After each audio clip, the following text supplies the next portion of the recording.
It's honestly a lot more comfortable than I thought it would be. I kind of feel sometimes I have to remind myself that cars from the 80s are actually quite old now, and I'm from the 80s. But this doesn't shock me. This doesn't shock 2022 me that drives around in an automatic on the streets, sipping a Starbucks. No, this is actually, this surprised me. I haven't driven many old Ferraris, but this is drivable. You know, it's not like, oh, you own this car, so immediately you have to defend owning it because it drives horrible, and, you know, you arrive at every destination with, I don't know, a knee pain or an ankle pain or a back pain. But this is actually comfortable. It's not rough on the road. It's obviously not a brand new car, you know, but it's been serviced. And this is comfortable. I'm not even revving it that high right now. I'm in kind of just after the rush hour. But this is really nice. If you were commuting in a car like this, you'd expect it to be a nightmare, but this is alright. It's really low, which you honestly should hope for if you're buying a Ferrari, and an older, you know, smaller Ferrari. But it's nice. You've got that kind of real raw go-kart down to the ground feeling without the real raw on the ground go-kart harshness. So this is nice. How much are they selling for? The pedals are a little bit off to the right, but it's not like it's off to the right and your body feels twisted. It's just your right foot is a little bit more of a, you know, my knees over the console a little bit. It's not touching it, but it's not unpleasant. My foot's over the clutch pedal, my left foot, and I feel in a pretty normal, relaxed position.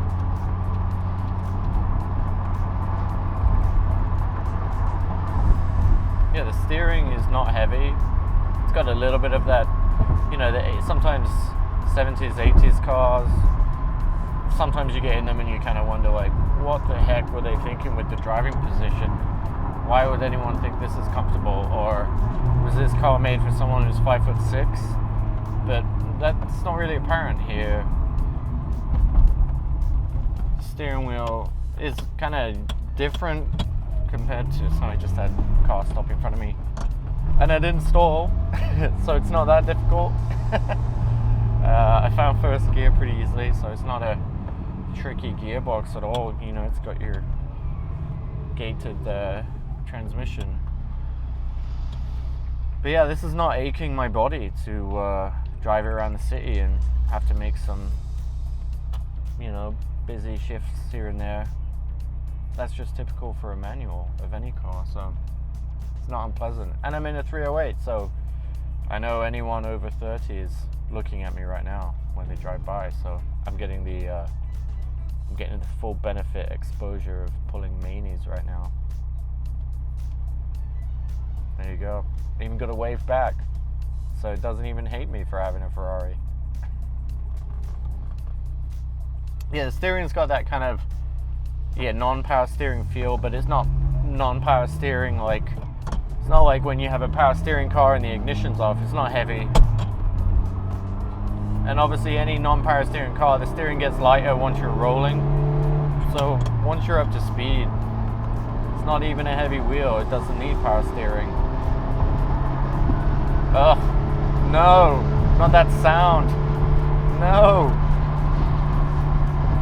That's the sound that just tempts me into doing something stupid.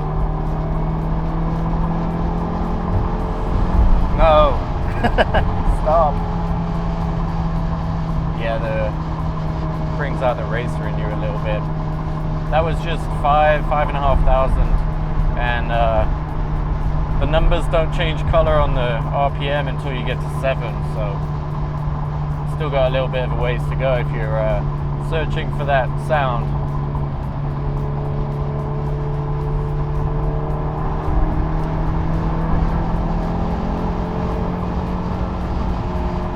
Just 5,500 was the peak there. This is cool. I'm in 4th right now, and I don't want to shift up to 5th. I'm happy with the sound here. This is cool. Oh god. Oh, that sound will get you into a lot of trouble.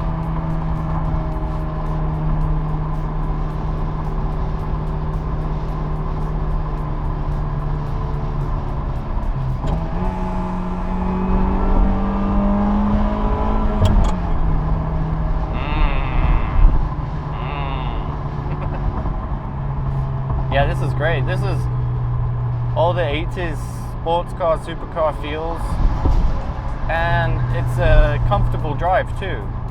We're on the south side of Indianapolis, and some of the roads here can be pretty rough. It's March 15th or March 16th, so you can bet we have potholes in Indianapolis right now. But it's not rough to be in this car in the middle of March in Indianapolis in the Midwest. It's nice. The idle on the car was great when I got in. It was just ticking over by itself. There isn't a pungent gasoline smell that you get in some old cars. It actually just smells a bit like old leather.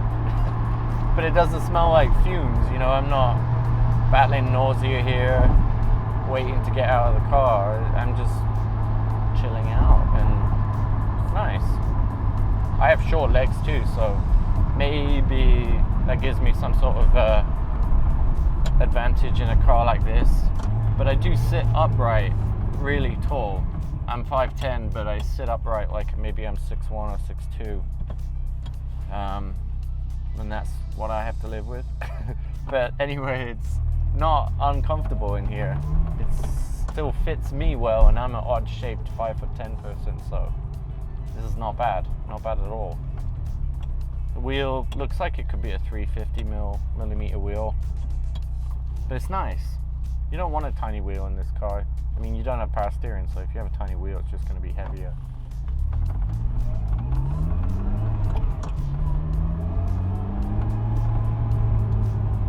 This is great. Honestly, wasn't sure if I was going to break down on this drive, but since I went a few hundred yards, around a few turns, it changed my expectations immediately. This is a cool cruising, zipping around, find a nice bit of road, and get some RPM and some feels. No one seems to be grimacing at me yet either, which I really thought would happen. There's another wave. So nice. Nobody ever waves to me in my Volkswagen Atlas.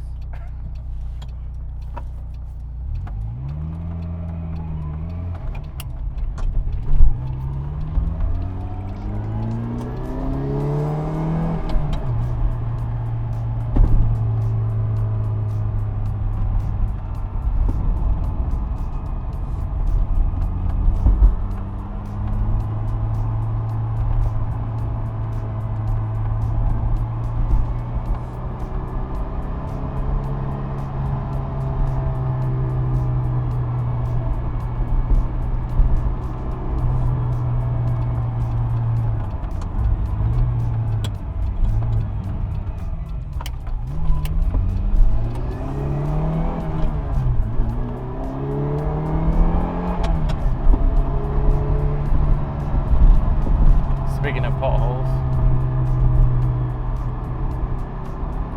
this is the first time I've driven this car, and I'd like to think that I'm getting a little bit good with the shifting, but It surprised me that it's a bit easier than I thought it would be. I thought I would be worse, because it just takes a while to get used to every clutch, every throttle response, the shifting. But this has been really easy. It surprised me. Maybe I won't. Maybe I'll say nicer things about old Ferraris now. It's pretty good. And the noise you get gives you so many feels and enjoyment. There's an argument for you don't need more horsepower than this. It's a lightweight car anyway, so the horsepower goes further, but if you have more horsepower, you're just gonna get pulled over more, right? Whereas in this car, every guy over 30 or 40 is waving back to you. So that's nice. Who doesn't like that? Well, that was the drive with the 1980 308 GTSi, and honestly one of my first times driving an old Ferrari. So I didn't know what to expect. Well, I expected kind of discomfort, loud, smells, but I didn't get any of that. It was really surprising. It's changed my view a little bit. And it ran the whole way and nothing went wrong. It was just very comfortable. Definitely low down seating, driving position, and that's a little daunting, but probably just because I was in a city I was familiar with and never having sat that low, I just probably felt a little bit exposed, but it was fun. Felt like being in a go-kart without any of the harshness. And the important things were the pedals, the clutch, the brakes, the gas, the shifting, the steering, the weight of the steering. My legs and my knees weren't in the way anywhere. All the things you kind of expect from an old car, you know, when you wonder, in an 80s and 90s car, you get in and think, why did they have this driving position like this? Like, my head is on the ceiling, you know, or the steering wheel is in my knees. But it wasn't any of that, so it was really cool. I'm a bit new to this kind of scene with, you know, some of these cars, but I just drove it on the highway and around downtown Indianapolis, middle of March, so there's potholes everywhere, and some of our potholes have started filling in, so there's more bumps, but that didn't upset the enjoyment of driving around, having people wave, which was nice. Sometimes you might have a supercar and people just might immediately despise you, but this was nice. People waving. I enjoyed it, and it was the sound of the engine. Obviously on the highway, that's a little tempting because it just is too much fun. But you're not doing 150, 160 miles an hour, which is great because, you know, nothing bad is going to happen in this car. So it's really a lot of fun. Really loved it, you know.